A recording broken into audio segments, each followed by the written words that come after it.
संध्याकाळी मी माझ्या कामावर आली आणि इथे बनणार होता मखनी पनीर. छान अशी मखनी पनीर बनवला. शेंग बटाट्याची सुकी अशी थोडी कमी ग्रेव्हीची भाजी बनवली. भाकऱ्या बनवल्या, चपात्या बनवल्या आणि सगळं जेवण व्यवस्थित बनवून सगळं व्यवस्थित झाकून दुसऱ्या भांड्यांमध्ये काढून मग मी माझ्या सेकंड कामावर आली. आणि दुसऱ्या कामावर आल्याच्या नंतर इथे बनणार होते सत्तूचे पराठे. ते पण जास्त क्वांटिटीमध्ये. तर मी जास्त असा मसाला बनवला आणि ह्याची सत्तूचे पराठ्याची रेसिपी मी ऑलरेडी माझ्या चॅनलवर टाकलेली आहे, जाऊन बघू शकताय. खूप पौष्टिक असे हे पराठे बनतात. हे पराठे बनवले, आलूचे पराठे बनवले, थोडासा आलूचा चोखा बनवला आणि सगळं व्यवस्थित बनवून सगळं झाकून मी माझ्या घरी आली.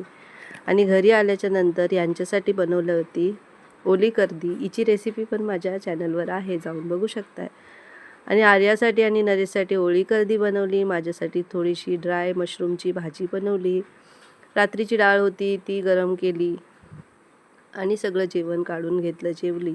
असा होता दिवस. भेटूया नवीन व्हिडिओमध्ये. बाय.